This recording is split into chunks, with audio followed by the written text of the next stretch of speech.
Curso de predicación, parte 3. Nos escuchamos de nuevo, nos vemos de nuevo. Yo soy Eduardo Torres. Allí tienen en pantalla eh, mis correos electrónicos, prof.eduardo.torres@gmail.com, y el otro es edutomar@lapalabradeverdad.net. Lapalabradeverdad.net es la página web donde ustedes van a encontrar este video y además otras cosas allí muy interesantes. Mantequillaymiel.com es para sus consultas. Vamos a desarrollar ahora la segunda parte del sermón. ¿Okay? Estamos trabajando sobre el sermón y seguimos con las guías que yo he adaptado. ¿Okay? He tomado ideas de varios maestros y las he unido, las he reunido y las he puesto aquí para ustedes. Esta guía yo voy a publicarla, ¿ok? Se las voy a publicar junto al video, ¿ok? Y también las guías que utilicé para los videos anteriores. Todo eso lo voy a publicar allí mismo en la palabradeverdad.net.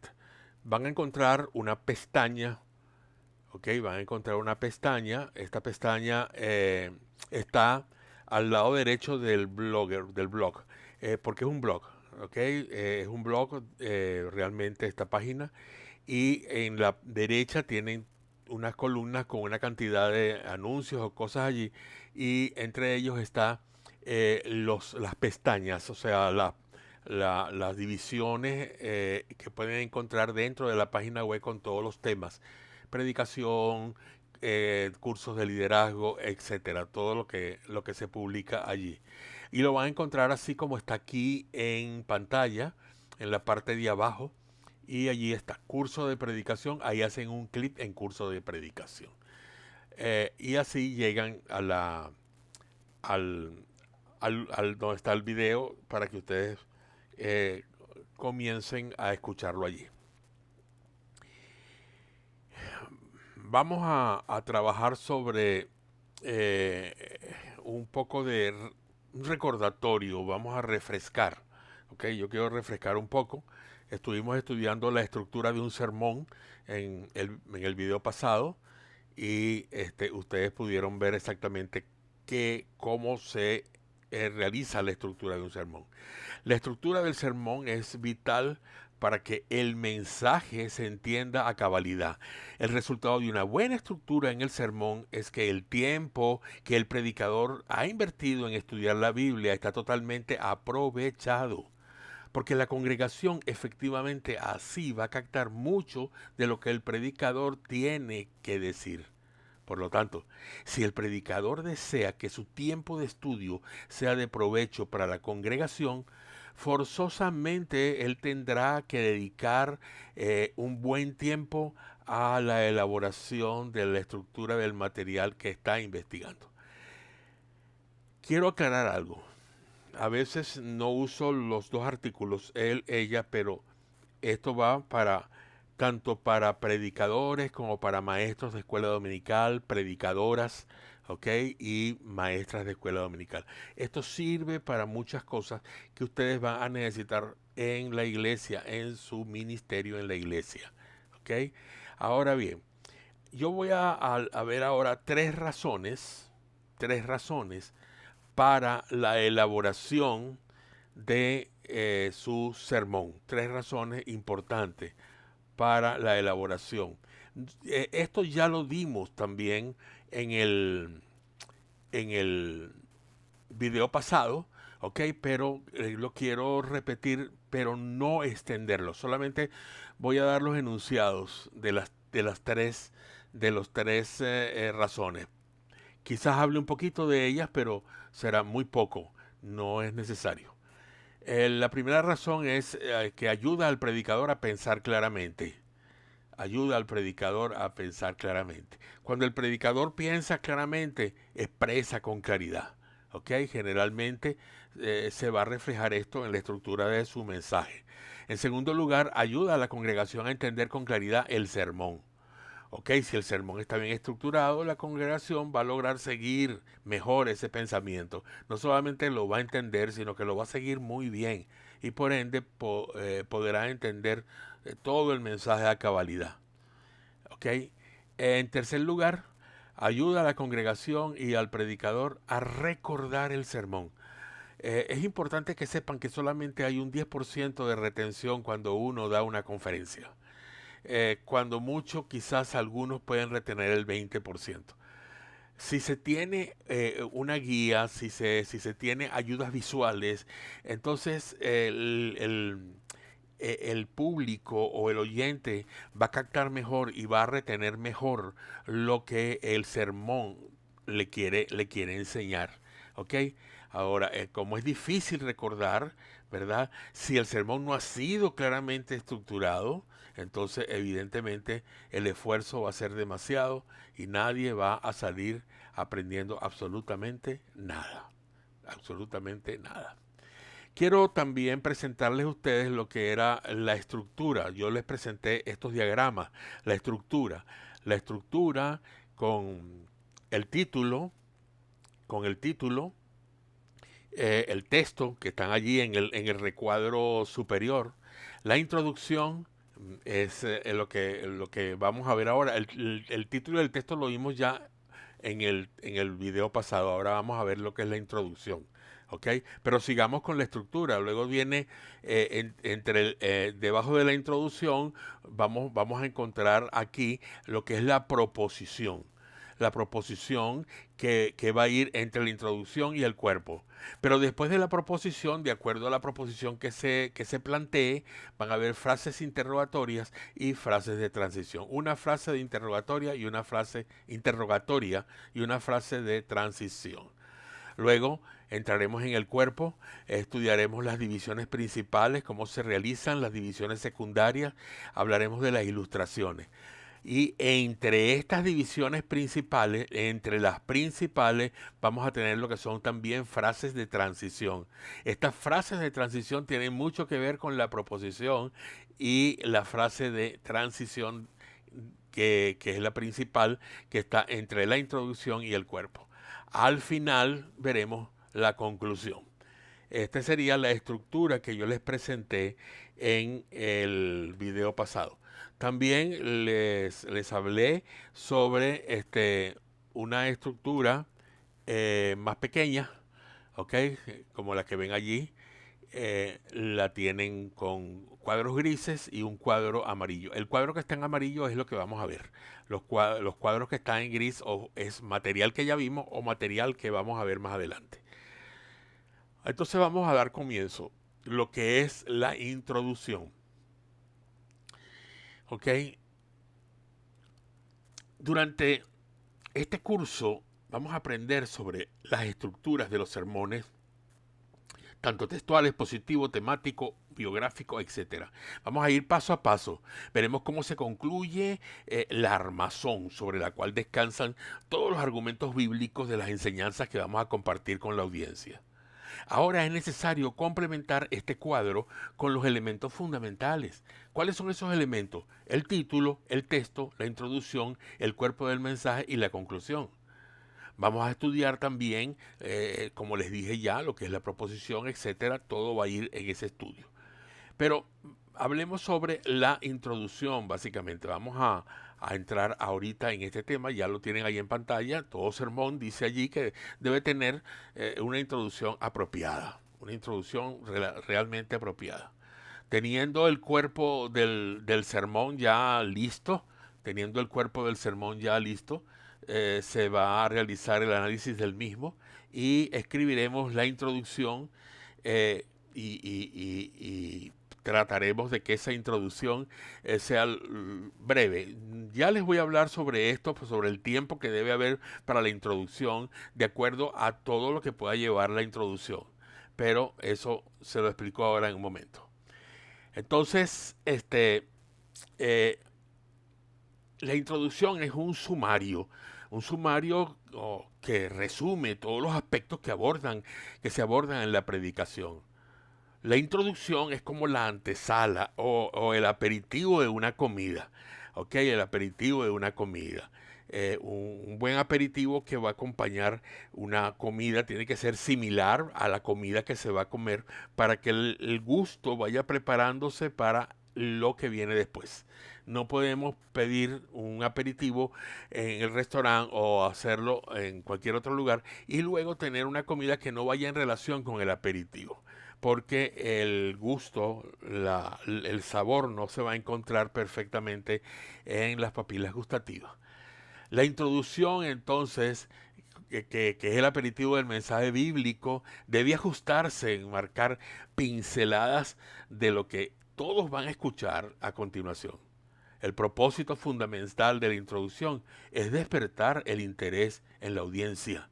Despertar el interés en la audiencia. Una mala introducción no va a despertar interés. Una introducción mediocre no va a despertar interés. Una introducción muy larga no puede despertar interés, se cae. Se cae. Una introducción demasiado corta no tiene el suficiente material probablemente para despertar el interés de la congregación. La introducción puede realizarse acudiendo a una pregunta o quizás a una breve historia, una parábola.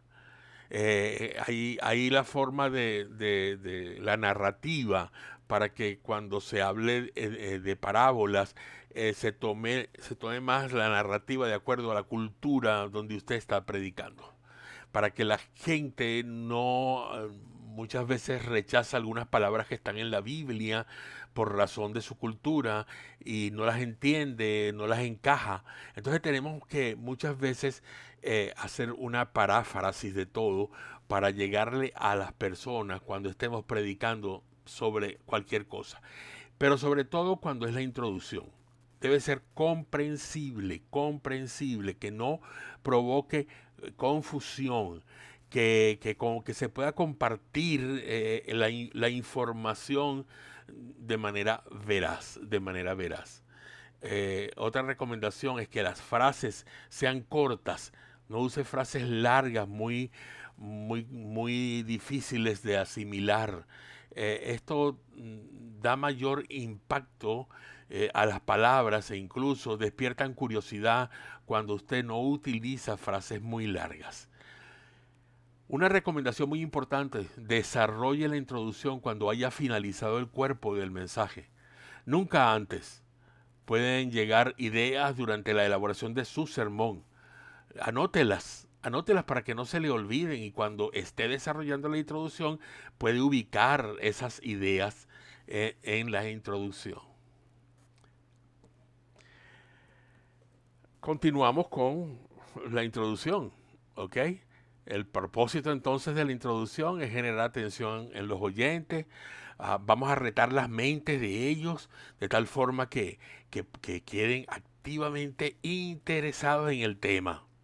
Aquí hay un nombre que se me hace un poco difícil, W.E. Sangster, que es el ministro de Westminster Hall de Londres. Él es un escritor de homilética, un maestro en la homilética. Él dice que al empezar el predicador a pronunciar su sermón tiene que estar seguro de que sus frases introductorias tienen garfios de hierro. Eso está interesante, garfios de hierro. Bueno, simplemente él está allí aludiendo al hecho de que usted tiene que tener algo dentro de su mensaje que verdaderamente engarce la atención de la gente y cautivar así la mente de los oyentes. Cautive la mente de los oyentes en el acto de la introducción y usted no... El resto del mensaje, naturalmente bien elaborado también, ellos no van a distraerse en lo absoluto. Recuerde que el objetivo de la predicación es llevar la palabra de Dios a mujeres y hombres que están sedientos de oír un magistral mensaje que les alimenta espiritual y moralmente. Ya que el objetivo de la predicación, ¿verdad?, es cierto que necesitamos ir pasando gradualmente al tema y tenemos que evitar la tendencia a detenernos demasiado en la introducción. Deberíamos eliminar todo lo que no es esencial, incluyendo las justificaciones, alabanzas, elogios, las anécdotas humorísticas o las felicitaciones.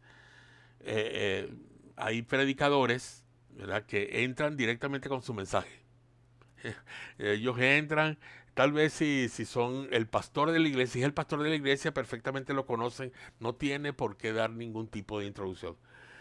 Y yo lo he hecho, porque siempre lo hago. Y saludo en un momento dado a la audiencia. Espero que ya han pasado, les digo, una semana buena y que hoy en día se preparen para la semana que viene, etcétera, etcétera. Y bueno, vamos a comenzar con el mensaje. El mensaje lo he titulado tal. Entonces, estoy haciendo muchas palabras. También entonces hay otras palabras que son cuando se elogian a el predicador visitante, ¿verdad? O hay saludos especiales. No deberían, estas cosas, no es que no deban estar, pero no deberían ser extensas. Yo quisiera que los pastores que están escuchando esto sepan que cuando viene un visitante, que usted invita a un predicador, haga la presentación de este visitante con un resumen muy corto, pero que llene las características más importantes que la congregación tiene que tener de él. A veces decimos cosas que no tienen ningún sentido. ¿Ok? Y presentamos a la esposa, quitan los hijos, y entonces parece ser que es parte de un show. ¿Ok? Y no debe ser. No debe ser. ¿Ok? Así que me gusta saludar a mi iglesia, eso es cierto. Me gusta saludar a los que están visitando. Pero también hay un tiempo para eso al finalizar. Deberíamos llevar esto al finalizar el servicio. Y esto sería interesante también. Bueno, el siguiente párrafo está sacado de la historia del hijo pródigo en Lucas 15, 11, 24. ¿Ok? Esto ejemplifica la manera en que la introducción debe pasar rápida y directamente al tema. Vamos a verlo en este mismo instante, ¿ok? Acuérdense lo que les acabo de decir. Este, este ejemplo de esta introducción eh, va a enseñarnos cómo pasar rápida y directamente al tema. Simplemente leyendo esto es importante y pasando naturalmente al siguiente slide. Tenemos que aquí un título, ¿verdad? Perdido y hallado. Supuestamente ya esto es un mensaje elaborado, ¿ok? Perdido y hallado se llama el mensaje. El texto que se escogió fue Lucas 15, 11, 24. Todos lo conocen como la parábola del hijo pródigo. Luego tenemos la parte de la introducción. En la introducción, vea que la introducción tiene 3 párrafos. ¿Ok? 3 párrafos. Estos son todos los párrafos de la introducción. Todo lo que usted está viendo en la pantalla es la introducción. Dice, en la Feria Universal de Chicago, a fin de ayudar a los padres que habían extraviado a sus hijos, las autoridades establecieron un departamento de niños perdidos encontrados. Así se llamaba, niños perdidos encontrados. En el Evangelio según Lucas, en el capítulo 15 se encuentra el departamento de perdidos y hallados de la Biblia. Aquí Jesús nos habla de 3 cosas que se perdieron y se volvieron a encontrar: una oveja, una moneda y un hijo. Todo el capítulo habla de esas cosas, el capítulo 15, cosas que se perdieron y que se volvieron a encontrar. Repito, una oveja, una moneda y un hijo. La historia que hoy vamos a abordar es la parte del hijo que se perdió y fue vuelto a encontrar, donde Jesús ilustra a sus oyentes en ese momento como ahora con la vida de un pecador arrepentido que estaba perdido y ha sido hallado. Nos detenemos aquí. Vean nuevamente, ahí están 3 párrafos, todos se relacionan entre sí. Todos, porque el primero se relaciona con el segundo y también se relaciona con el último. Así que tiene todo relación, pero vamos a pasar a al siguiente slide. El cuadro completo, ¿ok? De lo que va a tratarse en el mensaje se abordó en muy pocas palabras en esta introducción. ¿Y ustedes lo vieron? Ahora fíjense, se lo voy a explicar de esta manera. ¿ok? El primer párrafo es una ilustración de un suceso de la vida real, ¿ok? Algo que pasó en la Feria Universal de Chicago, ¿ok? En esa feria, supuestamente muy grande, la gente perdía a sus hijos y había mucho cuidado de la feria para buscar estos hijos, para encontrar niños y ya tenerlos allí y buscar a sus padres, contactar a sus padres para que los fueran a retirar. Ese es el primer párrafo. Habla de un suceso de la vida real, algo, algo contemporáneo, algo que pasó en un momento en nuestra era. Ahora bien, en el segundo párrafo es una referencia bíblica ya, que ayuda a trasladar el pensamiento desde la ilustración al contenido de la Biblia. Entonces, aquí en el segundo párrafo, ¿verdad? Donde dice que el Evangelio de Lucas es el capítulo, en el capítulo 15 se encuentra el departamento, ¿verdad? De perdidos y hallados en la Biblia. Entonces ya la gente empieza a trasladarse. Fíjense qué casualidad podrían decir algunos de los oyentes. ¿Ok? Entonces, es una referencia bíblica que ayuda a trasladar el pensamiento desde la ilustración al contenido de la Biblia. Y el tercer párrafo ayuda a fijar en el pensamiento del oyente al objetivo, en el objetivo mismo del mensaje. Fija el pensamiento en el objetivo del mensaje. ¿Cuál es el objetivo? El arrepentimiento. Es la idea dominante del sermón. Ustedes me van a escuchar tal vez en algún momento dado que hay que buscar una idea dominante en el sermón, una idea que usted tiene que atrapar y esa idea tiene que estar desde la introducción hasta el llamado. Entonces, cuando nosotros tenemos una idea dominante, ya la ponemos en el sermón, en la ilustración, para que el sermón vaya dirigiéndose al final a esa idea, o mejor dicho, en cada punto de los que vamos a ver, probablemente de los que vamos a escuchar de este mensaje ya predicado, no ahora, probablemente podríamos ver cómo el predicador toca siempre el arrepentimiento, porque es lo que él quiere llegar a la conclusión con su mensaje. Esta es la introducción. Esta es la introducción, ¿ok? Este, eh, puede realizarse, la introducción puede realizarse acudiendo a una pregunta o quizás a una breve historia. Cualquiera que sea el recurso que se utilice debe despertar inquietud, interés, deseo de conocer qué sigue a continuación. Recuerde esto muy bien. Desarrolle la introducción cuando haya finalizado el cuerpo del mensaje, nunca antes. Desarrolle la introducción cuando haya finalizado el cuerpo del mensaje, no lo haga antes. Pueden llegar ideas, como les dije, durante la elaboración de su sermón, y usted puede recogerlas, anotarlas, para que no se le olviden, y usarlas en el debido momento, y usarlas en la introducción. Puede ubicarlas dentro de la introducción. Puede ubicarlas dentro de la introducción. Esto es todo lo relativo a la introducción. Más adelante, cuando estemos desarrollando el sermón, estaremos viendo cómo esto va tomando cuerpo. Pero por ahora vamos a ir pasando por estas partes que son teóricas.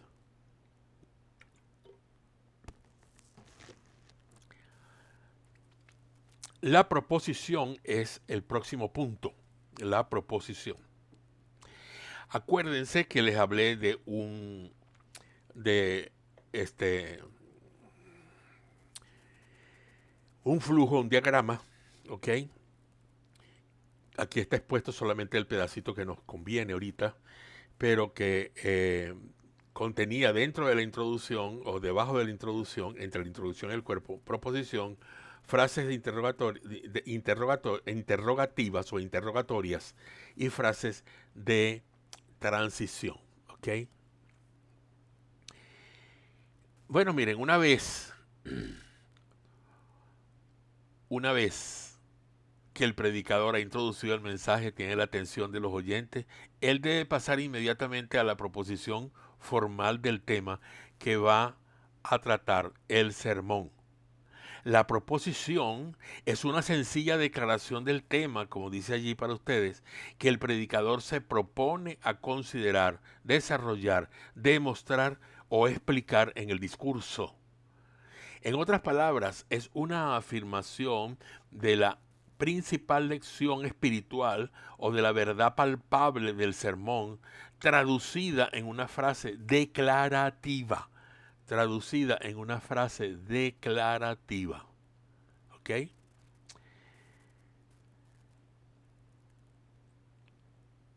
Sigamos con la proposición y vamos a ver que la proposición tiene una importancia dentro del sermón. Muchos predicadores eh, han eh, hecho de la proposición el mejor aperitivo. Ahí me paré porque hay algo mal escrito ahí. El an va después de predicadores. ¿Ok? Discúlpenme eso. Muchos predicadores han hecho de la proposición el mensaje aperitivo. Acuérdense que hablamos de los aperitivos en el restaurante. El mejor aperitivo para que los oyentes estén atentos y deseosos de escuchar el mensaje. La pregunta, ¿por qué? ¿Por qué? Bueno, hay razones. Hay razones que tenemos que aprender porque no les voy a decir, tienen que hacer una proposición así y punto. Es que tienen que ver las razones para que ustedes estén convencidos y lo hagan lo mejor posible. ¿Ok? La proposición es la base para toda la estructura del sermón. ¿Ok?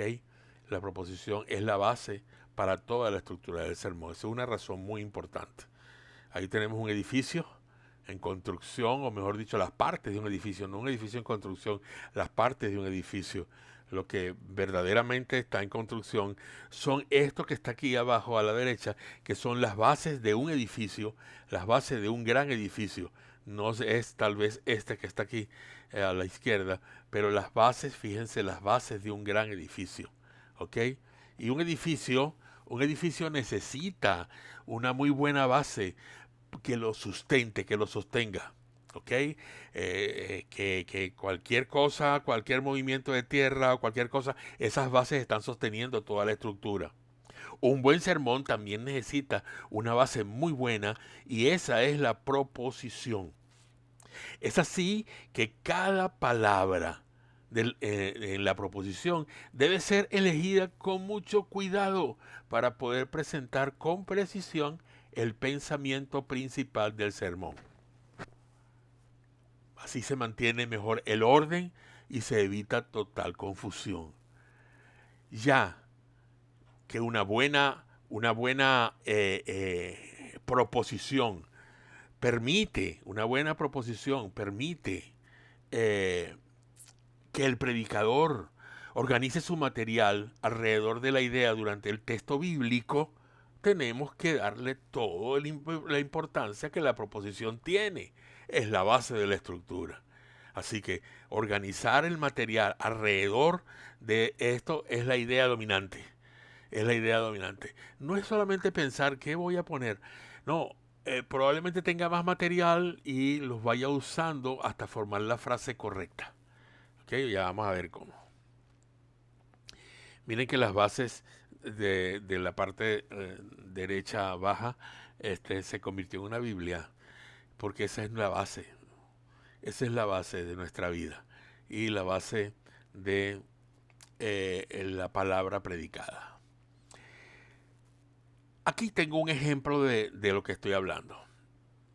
Aquí tenemos, no vamos a presentar mensajes completos, probablemente tengamos aquí un bosquejo, ¿verdad? Ya listo, prácticamente, ¿verdad? Como este que está aquí. Pero no es lo que quiero enseñarles para que ustedes lo copien, no. Eh, lo pueden copiar y se lo prediquen, pero mucho cuidado, ¿ok? Eh, este ejemplo tiene un título. Este título es El fariseo, ayer y hoy. Falta una ahí. Siempre me faltan cosas. El fariseo ayer y hoy. Ujú. Ya están dándose cuenta, ¿no? La importancia de saber quiénes son los fariseos hoy. Comparando con los fariseos de ayer, tal vez. Eso es lo que el mensaje quiere enseñar. Este título el predicador, y esto se los dije yo a ustedes cuando les enseñé sobre el título, este título, el predicador, lo armó ya al final. Cuando ya tenía todo listo, que había hecho todo y tenía tal vez ya la introducción lista, pensó que este título era el más adecuado. A veces ya uno viene con una idea de un título y lo usa, ¿ok? Pero a veces el título no se ajusta a lo que después le añadimos. Así que este título es interesante porque contiene algo que llama la atención de la audiencia, el fariseo, ayer y hoy. El texto, Lucas 15, 25 al 32. La proposición, aquí está la proposición. Dice, el Señor detesta el espíritu del fariseísmo. ¿Ok? El Señor detesta. Después que usted ha hablado, ha dado la introducción del mensaje, la proposición va a venir debajo de la introducción. Pero claro, no tenemos el mensaje listo acá, no tenemos la introducción.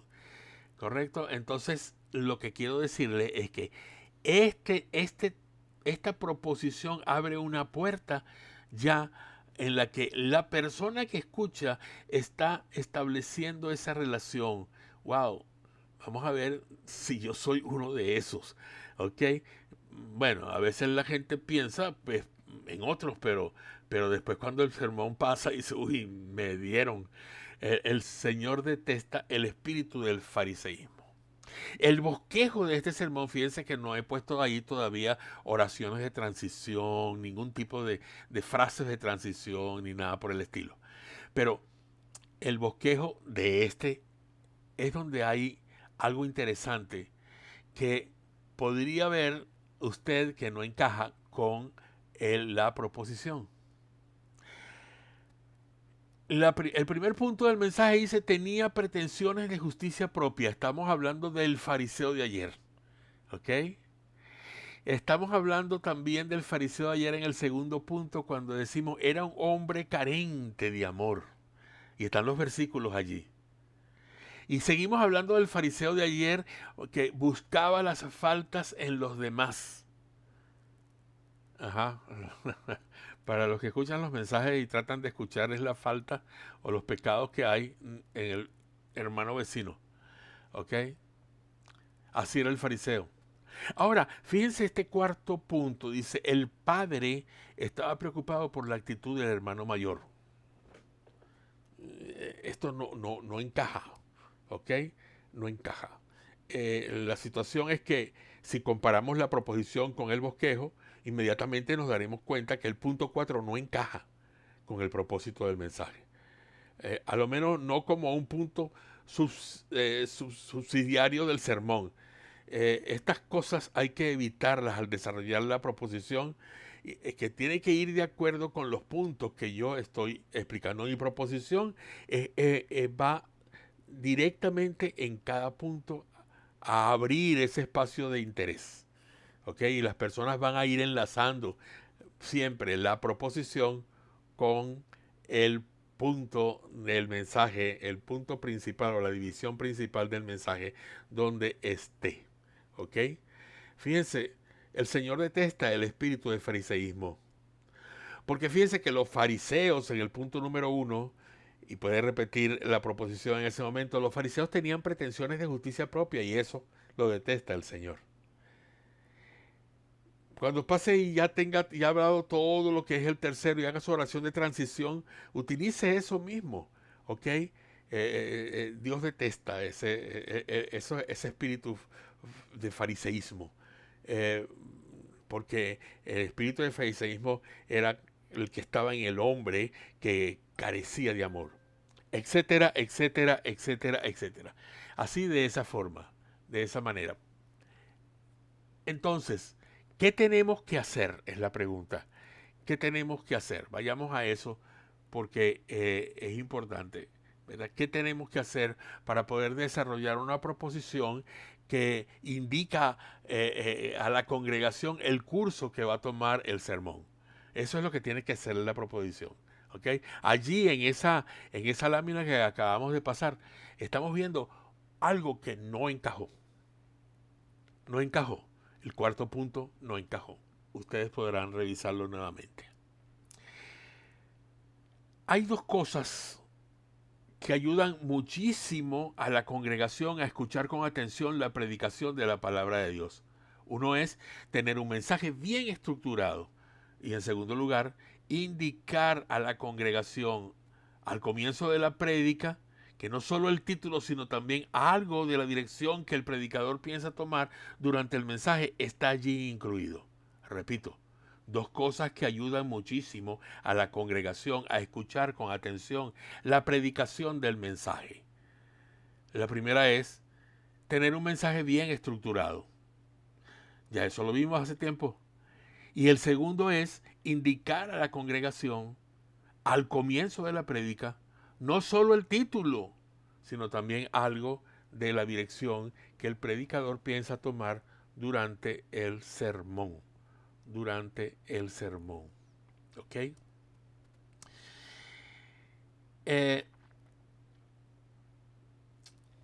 También podemos entrar, ya va, me salió un aviso acá, estoy quitándolo, correcto. ¿Ok? Vamos a ver cómo es el procedimiento para desarrollar esa proposición, como se la expliqué ahora hace un instante. Recordemos, dos cosas: que el mensaje sea bien estructurado, es la primera, y segundo, que se le indique a la congregación el camino desde el comienzo de la prédica, no solo el título, sino también algo de dirección, se le va llevando una dirección correcta que se va a tomar durante todo el mensaje. ¿Ok? ¿Cómo es el procedimiento entonces para elaborar una proposición de esa magnitud? Bueno, miren, dada la importancia de la proposición en la estructura del sermón, como hemos venido hablando y ya hemos hablado bastante de esto de la importancia, es necesario aclarar los pasos que usted va a seguir para formular la proposición de su mensaje. Primero, hacer una buena interpretación del texto sobre el cual vamos a predicar. Esto es un análisis comprensivo. Lea bien el texto.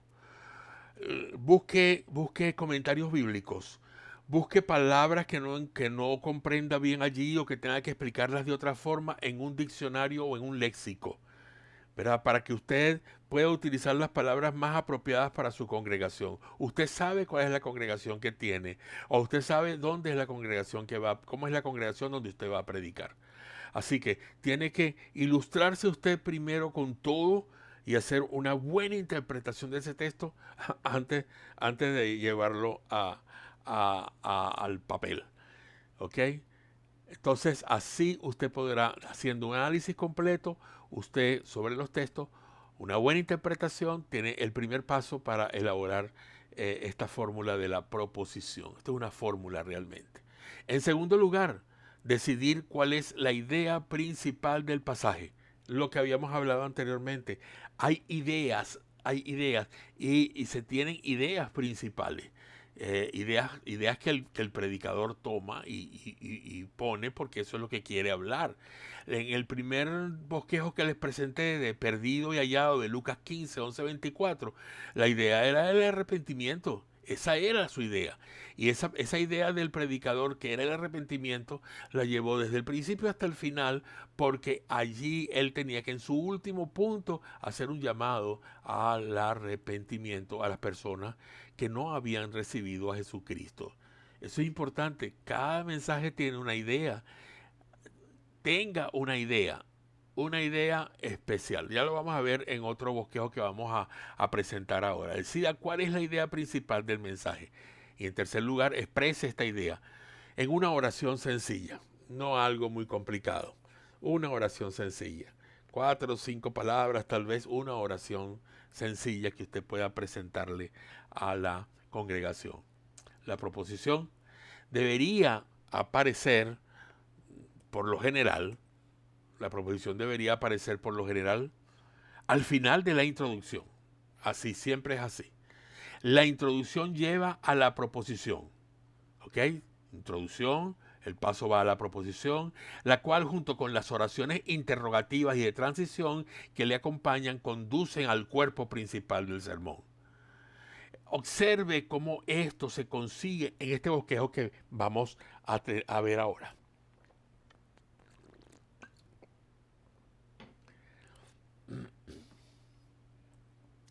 Fíjense, este bosquejo es interesante. El título, el título de este mensaje eh, es el Salmo del Contentamiento. El Salmo del Contentamiento. Vamos a ver por qué se escoge este título y vamos a ver qué otras cosas contiene, ¿verdad? Entre el texto, la introducción, la proposición y todo lo demás, ¿qué otras cosas contiene? Preste mucha atención porque aquí usted va a fijar muchas cosas o va a refrescar muchas cosas de las que tenía que haber fijado cuando se lo estaba explicando. El texto que se escogió aquí por este predicador fue el Salmo 23. Entonces él está diciendo que el Salmo de contentamiento es el Salmo 23. Hoy quiero compartir con ustedes un mensaje que he titulado el Salmo del Contentamiento. Vamos a leer el texto que está en el Salmo 23 y leen el texto, ¿ok? Probablemente no lean todo el Salmo 23, leen una parte del Salmo, las cosas que se necesitan leer, ¿ok? Una cosa interesante que quiero decirles en relación a esto de la lectura de la porción bíblica, hágala con mucha claridad, repásela, póngala en letras grandes para que no se equivoque al leer. Y si se le va a dar ese texto a una persona, se le da con tiempo, con antelación, días antes, para que lo vaya haciendo. Si usted quiere hacer el texto de manera antifonal, si se puede, no todos los textos son antifonales, ¿ok? A veces las personas dicen, el director, el predicador, el que sea, dice, vamos a leer antifonalmente en tal pasaje del capítulo tal, del versículo tal, al cual. Miren, y resulta ser que eso no es antifonal. Algo antifonal es cuando yo digo algo y después viene una respuesta. Es probable que cuando usted lea un salmo, 2, 3 versículos tienen a alguien que está preguntando, diciendo, afirmando cualquier cosa, pero en lo siguiente, en el siguiente versículo o los siguientes 2 versículos o 3 versículos, viene una respuesta. Eso se llama una antífona. ¿Ok? Entonces viene una respuesta a estos 2 o un versículo anterior. Así que hay que tener mucho, mucho cuidado para poder saber exactamente cuándo en la Biblia, y sobre todo en algunos libros que son históricos o cosas así que no tienen, no hay forma de sacarle una lectura antifonal. En cambio, cuando usted lee Salmos, Cantares, Eclesiastés y algunos eh, libros poéticos, usted puede encontrar riquezas antifonales que puede compartir con su congregación. Así que cuando haga esto, sea antifonal, al unísono, que lo lea una sola persona, que sea algo que se entienda. Y si es al unísono, trate de colocar tal como se va a decir en una pantalla, si tiene una pantalla. Si no tiene una pantalla, no lea al unísono, porque hoy en día se utilizan muchas Biblias diferentes, muchas versiones de la Biblia diferentes. Entonces, si se va a leer al unísono, si la gente tiene que expresar lo que usted leyó en una versión de la Biblia específica, póngalo en una pantalla delante de su congregación. Título, el Salmo del Contentamiento. Texto, Salmo 23. Vamos a ver, introducción. Ajá. Entonces aquí vamos a ver una introducción. Es una introducción sencilla, no es muy larga, tiene una comprensión bien clara. ¿Ok? Y dice, a un pastor con un rebaño de 1200 ovejas es incapaz de dar una atención especial a cada una de ellas, dar la provisión necesaria a todas. Al contrastar a ese pastor con el pastor de este salmo, es como si solamente tuviera una sola oveja que atender. Voy a repetir este párrafo, ¿ok? A un pastor con un rebaño de 1200 ovejas le es incapaz de dar una atención especial a cada una de ellas. Dar la provisión necesaria a todas no va a poder. ¿Ok? Eso es lo que se explica al principio. Dar la provisión necesaria a todas no va a poder. Usted puede, mientras lee su introducción, usted puede hacer unos cambios y meter otras palabras que vio que le faltó allí para que sea más comprensible, etcétera. ¿Ok? Por eso repetí, porque me di cuenta que faltó algo allí. Al contrastar a este pastor de ese rebaño de esas 1200 ovejas con el pastor del Salmo 23, es como si solamente ese pastor tuviera una sola oveja que atender. Cada hijo de Dios se reconoce a sí mismo como una oveja de la que se habla en este salmo. Cada hija y cada hijo de Dios tiene la esperanza, tiene el anhelo de sentir el gozo de saber que tiene un pastor que realmente le cuida, le provee y le ayuda. Bien, este es un párrafo bastante corto, suficientemente como para que todos ya sepan, ¿verdad? Que se va a hablar de la, del contentamiento de la persona que tiene un pastor, que le provee, que le cuide, que le ayuda. Es muy probable que cuando se vaya a predicar de esto, quien lo esté predicando no sea el pastor de la iglesia. Se puede predicar en la instalación de un pastor. ¿Ok? Sería interesante. O cuando una iglesia está buscando un pastor e invitan a alguien a predicar. Entonces, es interesante ver cómo se puede este, compartir con la iglesia. Cosas así. Para que la iglesia se motive a buscar el pastor más adecuado. O para que el pastor que está siendo instalado sepa cuál es el compromiso que tiene con su iglesia. ¿Ok? Sigamos adelante. Sigamos adelante. No lo tenía pensado.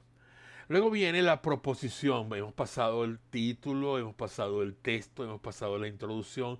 Ahora viene la proposición. La proposición ocupa este lugar. La proposición dice, hoy me propongo a compartir con ustedes que el contentamiento es el feliz privilegio de cada hijo de Dios. ¿Ok? Hoy me propongo, y es interesante, siempre utilizo yo esta frase, hoy me propongo a compartir con ustedes. ¿Ok? La gente hace suya la idea del pastor, que el pastor está pendiente de saber, de expresarle a su iglesia, a la iglesia que está con la que está predicando, que él preparó ese mensaje específicamente para ellos, conociendo sus necesidades. Hoy me propongo a compartir con ustedes que el contentamiento es el feliz privilegio de cada hijo de Dios. Esa es la proposición. ¿Ok? Pero luego viene la oración interrogativa. ¿Ok? Y ustedes dirán, bueno, pero no la hemos visto. Bueno, ya la vamos a ver. La oración interrogativa. ¿Ok?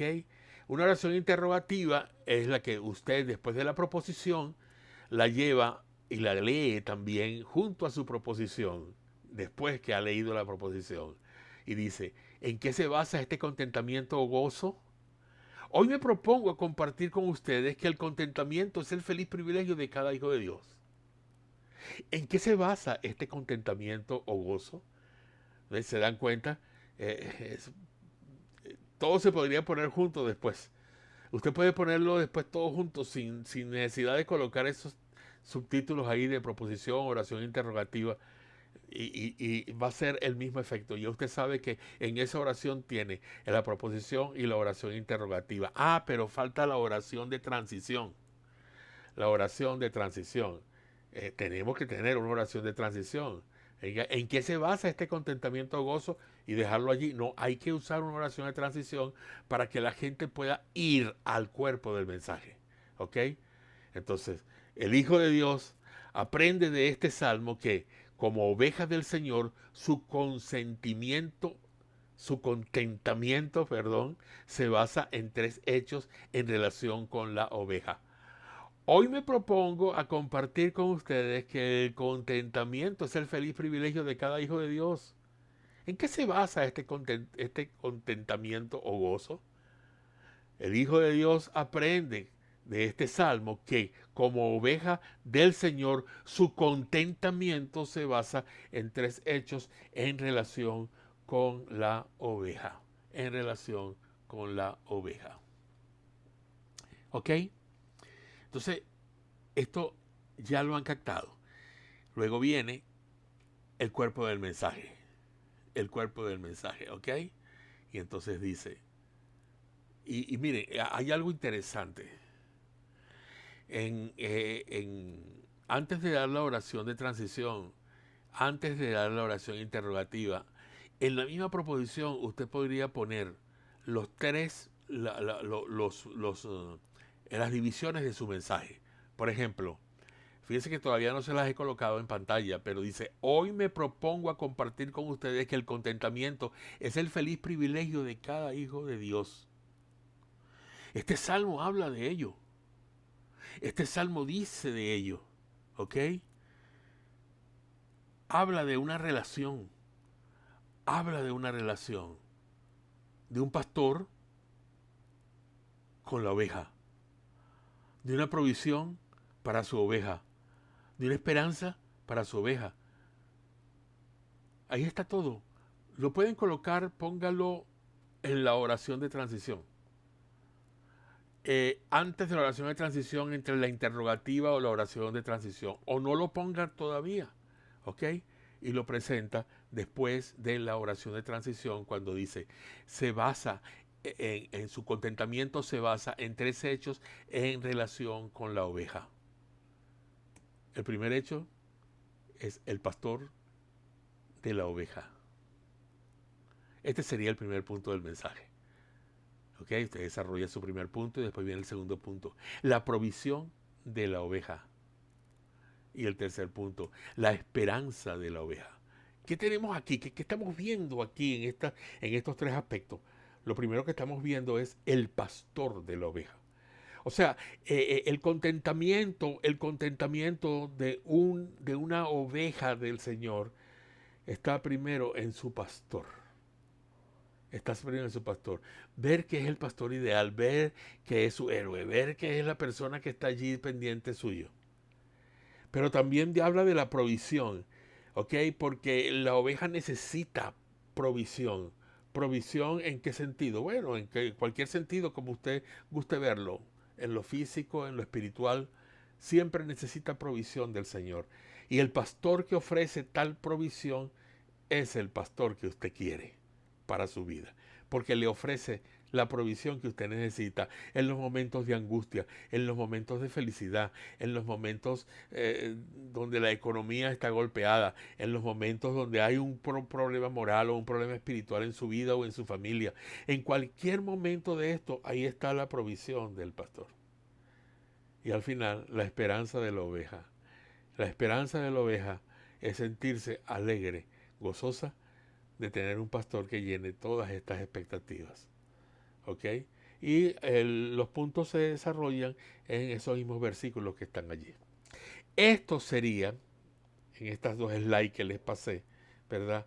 Sería cómo se consigue, ¿verdad? Cómo se consigue en el bosquejo todas estas cosas de las que estamos hablando. Ahora vamos a pasar entre la relación, la proposición, los puntos principales del sermón. Voy a decirles algo antes de continuar. Acuérdense que está el correo electrónico. Cualquier cosa, pregúntenme. Cualquier cosa, si usted está interesado, cualquier cosa, pregúnteme. En segundo lugar, también en los comentarios en la página, usted simplemente escriba algo que usted quiere.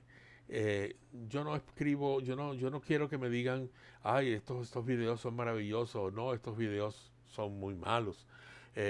Bueno, si me dicen que son muy malos, díganme en qué los puedo mejorar, ¿ok? Para hacerlos mejor más adelante. Pero sí es importante que mi meta son ustedes. Mi meta eres tú, eh, predicadora, maestra de escuela dominical. Mi meta eres tú, predicador, pastor, maestro de escuela dominical. los líderes de los grupos pequeños, para que aprendan estas cosas, para que aprendan estas cosas. Siempre he dado estos estudios en un salón de clase.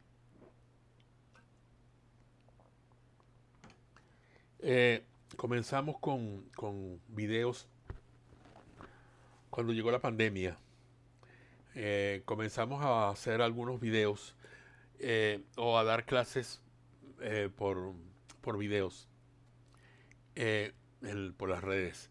Pero lo importante es que, bueno, no tengo mucha experiencia para poder tener un video así como otros pueden hacerlo.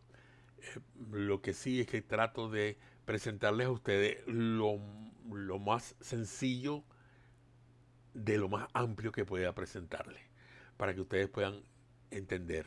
Siempre van a tener que estudiar, siempre van a tener que leer, siempre van a tener que practicar, aunque sea hacer mensajes y predicárselos a ustedes mismos frente a un espejo nada más. Pero es importante, es importante. Así que no dejen de preguntar, no dejen de enviar sus mensajes, porque es necesario. La relación entre la proposición y los puntos principales del sermón. Habiendo establecido, ¿ok? Habiendo establecido la proposición ya, el siguiente paso es relacionar la proposición con el cuerpo del sermón. Hacer que se relacionen la proposición y el cuerpo del sermón. También hay una relación que tiene que haber entre la introducción y la proposición. ¿Ok? Ahora bien, vamos a hablar de la relación entre la proposición con el cuerpo del mensaje. La forma de hacerlo es por medio de una frase interrogativa y una frase de transición. Estas dos frases ya las tienen allí. Una frase interrogativa y una frase de transición. La frase interrogativa, la forma de establecer el vínculo entre la proposición y los puntos principales del sermón es por medio de una pregunta. Por eso se llama frase interrogativa. La pregunta se hace en base a la proposición que usted hizo y puede comenzar con una de las siguientes palabras. ¿Por qué? ¿Cómo? ¿Qué? ¿Cuándo? ¿Dónde? ¿Ok? De acuerdo a lo que usted está planteando en su proposición. La forma en la que se plantea la frase, la frase interrogativa es importante porque determina la dirección del mensaje. Repito porque me trabé. La forma en la cual se plantea la frase interrogativa es importante porque determina la dirección del sermón. Si se plantea mal la pregunta, entonces todo el sermón se va a desviar. En un sentido, la oración interrogativa al comienzo del sermón es lo que va a determinar todo el contenido de la prédica. Vamos a verlo en el siguiente pequeño bosquejo que está aquí. Tenemos este ejemplo. El título de este mensaje se llama La vida de dependencia. Como yo lo que quiero presentarles aquí es solamente la oración de la proposición y ponerle las dos frases, la interrogativa y mejor dicho, la interrogativa en este caso.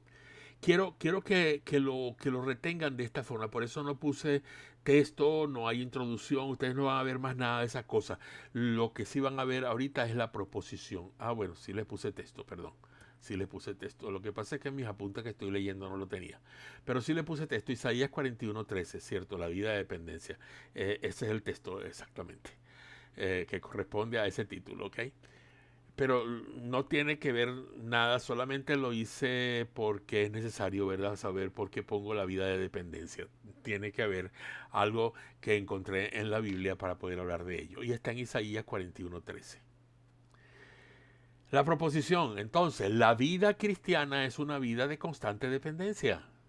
Usted en la introducción habló algunas cosas en cuanto a depender, de saber depender de esto, no depender de aquello, cualquier cosa que usted pueda poner en su introducción y hablar de que eso es la vida cristiana, una vida de constante dependencia. Esa es la proposición. La vida de dependencia, el título, la proposición, la vida cristiana es una vida de constante dependencia. Ahora, vamos a ver cómo utilizar aquí frases interrogativas. Yo pongo tres frases, ¿ok? Tres frases. Las tres frases encajan perfectamente y usted puede utilizar cualquiera de las tres, ¿ok? Podríamos decir, la vida cristiana es una vida de constante dependencia. ¿Por qué es la vida cristiana una vida de constante dependencia? Es simplemente eso, ¿no? ¿Por qué es la vida cristiana una vida de constante dependencia? O también se puede utilizar esta otra frase, ¿verdad? Que dice, ¿de qué depende la vida del creyente? Es para buscar una respuesta, ¿verdad? Estamos haciendo la pregunta. La gente simplemente está haciéndose esas interrogaciones que usted está dando. También puede decir, ¿qué pasa con el creyente que no reconoce su dependencia? Ajá, aquí está otra cosa, ¿no? Todo depende de lo que usted vaya a predicar. De aquí salen tres mensajes. De aquí le salen tres mensajes correctamente y puede utilizar el mismo título para los tres mensajes. Puede utilizar el mismo texto para los tres mensajes.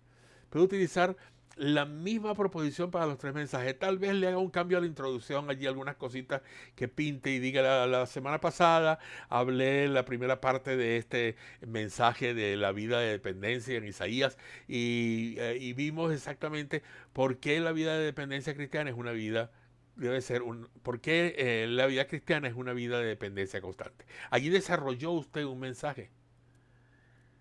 El segundo mensaje va a ser ¿de qué depende la vida del creyente? El tercer mensaje que usted tenga, ya son 3 domingos, ¿qué pasa con el creyente que no reconoce su dependencia? Fíjese, un solo título, un solo texto, tres mensajes. La misma proposición inclusive. La misma proposición.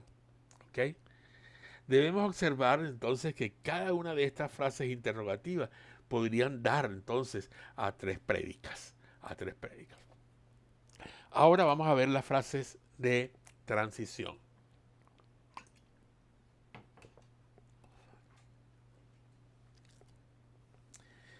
Vamos a ver la frase de transición. La frase de transición, o sea, la frase interrogativa da lugar a una frase de transición. Hemos pasado por la frase interrogativa, esta va a dar lugar a una frase de transición. ¿Ok? A una oración de transición, como lo querramos decir. Siempre son oraciones. ¿Ok? Una frase es una oración.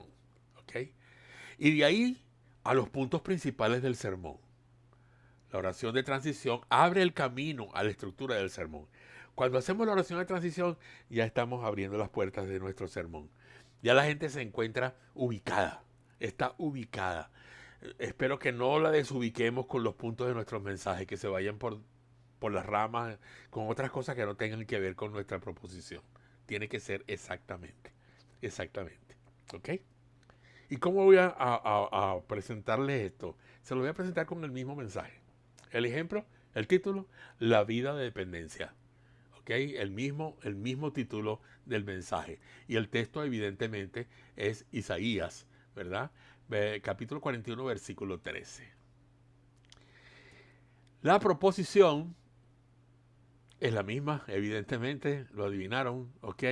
La vida cristiana es una vida de constante dependencia. Ahí está, se lo subrayé porque es la misma proposición que utilizamos en el ejemplo anterior. La frase interrogativa. Entonces vamos a utilizar una de las tres frases interrogativas. Y vamos a utilizar esta frase interrogativa. ¿Por qué es la vida cristiana una vida de dependencia constante? ¿Por qué es la vida cristiana una vida de dependencia constante? Entonces aquí preparo mi frase de transición para entrar en el bosquejo. Aquí sí les voy a poner 4 puntos del bosquejo para que vean ustedes cómo se relacionan los 4 puntos del bosquejo con todo lo que hemos explicado hasta ahorita. ¿Ok? Y aquí viene. Frase de transición. Hay varias razones por las que se puede decir que la vida cristiana es una vida de constante dependencia. Esta es la frase de transición. Fíjense, proposición. La vida cristiana es una vida de constante dependencia. Yo me propongo hoy a traerles a ustedes este mensaje que titulé La vida de dependencia, donde leímos ya el texto de Isaías 41:13, a compartir con ustedes que la vida cristiana es una vida de constante dependencia. ¿Por qué es la vida cristiana una vida de constante dependencia? Hay varias razones por las que se puede decir que la vida cristiana es una vida constante de dependencia. De constante dependencia. Allí tengo todo, ¿entiende? Ya saben que estos títulos en negrita no, usted no los va a decir. Pero usted va a pasar a lo largo de todo ello. Si los tiene así por separado, como están aquí, no hay problema. Pero los puede también poner todos juntos. Después que tenga ya todo, la proposición, la frase interrogativa y la frase de transición, puede unirla una tras de la otra y usted lo va a decir como agua que corre por un arroyo. Ajá. Eh,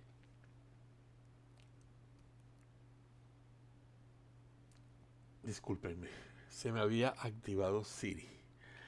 Ok, entonces hay varias razones por las que se puede decir que la vida cristiana es una vida de constante dependencia. Y estamos en el bosquejo. Y entramos al bosquejo. Primer punto, fíjense. Primer punto, dependemos de Cristo para la salvación, Tito 3:5. Ese punto lo apoyo con Tito 3:5. No importa, el texto principal es Isaías 41:13, pero yo estoy apoyando este mensaje temático. Y toma textos de cualquier lugar para apoyarse. Dependemos de Cristo para la salvación. Ahí está la palabra, dependemos. Esa es la idea central del mensaje, dependencia. Fíjense cómo se ubica todo. La vida cristiana es una vida de constante dependencia. La frase interrogativa, ¿por qué es la vida cristiana una vida de dependencia constante? En la otra frase de transición, hay varias razones por las que se puede decir que la vida cristiana es una vida constante, de constante dependencia. ¿Por qué? Porque dependemos de Cristo para la salvación en primer lugar. En segundo lugar, bueno, evidentemente acabo de explicar el primer punto, ya lo extendí todo, eh, me basé en Tito 3:5, le enseñé a toda la congregación este primer punto, ahora entro en el segundo punto. Y cuando voy a entrar en el segundo punto,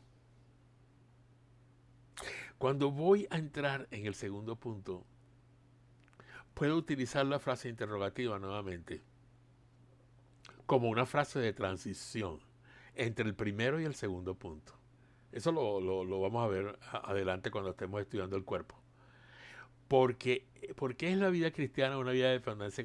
Bueno, porque dependemos de Cristo para la salvación. Yo hice la frase interrogativa e hice una frase de transición después de ella para unirme al bosquejo. Pero yo puedo utilizar la pregunta de la frase interrogativa entre cada uno de los puntos del mensaje. ¿Por qué entonces?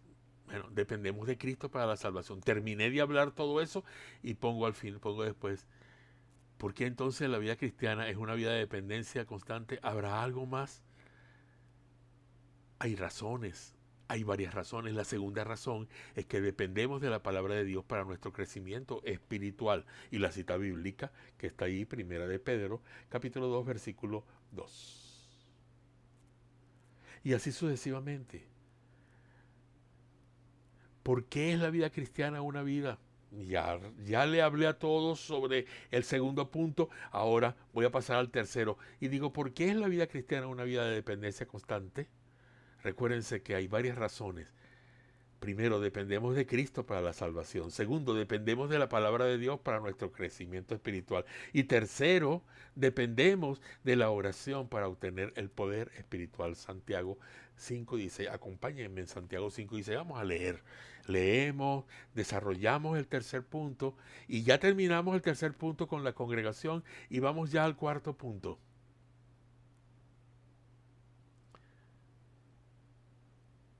Vuelvo a preguntar. ¿Por qué es la vida cristiana una vida de dependencia constante? Les dije que hay varias razones que se puede, que nos van a enseñar de que la vida cristiana es una vida de constante dependencia. En primer lugar, dependemos de Cristo para la salvación. En segundo lugar, dependemos de la palabra de Dios para nuestro crecimiento espiritual. En tercer lugar, dependemos de la oración para obtener el poder espiritual. Y en cuarto lugar, dependemos de la comunión para el mutuo aliento. Primera de Juan 1:3. Y estoy hablando de la comunión de la iglesia, de la comunidad de la iglesia, del compañerismo de la iglesia, de la comunión espiritual, etcétera. Al final del tercer punto va a venir, al del cuarto punto, aquí en este mensaje va a venir la conclusión. Pero antes de entrar a la conclusión, o empezando la conclusión, mejor dicho, les puedo decir, la vida cristiana entonces es una vida de constante dependencia. ¿Y por qué? ¿Por qué? Bueno, les expliqué 4 razones. Dependemos de Cristo, dependemos de la palabra, dependemos de la oración, etcétera, etcétera. Y le repetimos todo eso y empezamos a hacer nuestra conclusión, donde vamos a ver, cuando les presente ese video, cómo vamos a organizar la conclusión, qué contiene ella y, y qué importante es tanto como la introducción, tanto como la introducción. Y ahora, bueno, en la próxima entrega, la clase número 4, trataremos el cuerpo del sermón y trataremos la conclusión. También vamos a tratar allí, que no lo puse aquí, las ilustraciones que vamos a utilizar. ¿Qué es la ilustración y cómo utilizar las ilustraciones en el mensaje? Por ahora, pues sigan con la tarea de trabajar en mensajes, apliquen los pasos, armen el sermón, envíenme sus notas. Gracias por los que ya han enviado correos electrónicos y yo he podido compartirles. Ahí está mi correo electrónico, edutomar, faltó una R, siempre falta algo. Edutomar @ la palabra de verdad.net. Ok, también les puse al principio prof.eduardo.torres@gmail. Ok, en la palabra de verdad.net, en el curso de predicación donde ustedes van a entrar, allí tienen también un espacio para escribir un correo electrónico que va a llegar a este mismo correo de edutomar, la palabra de verdad.net. Recuerde que la práctica hace al maestro. Practique, lea, ore y lo que escucha de sus maestros, escríbalo para que no se olvide.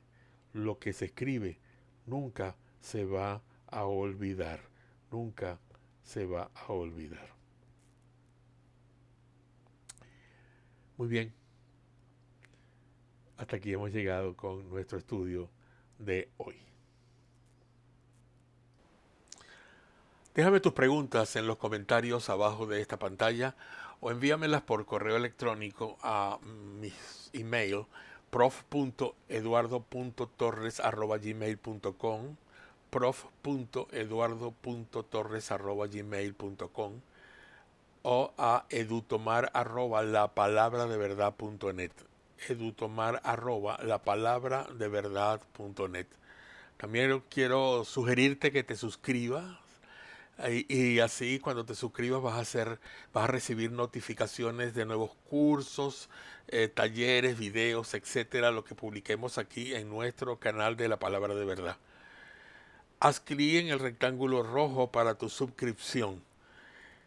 Haz un clic en me gusta para saber que te ha gustado este video.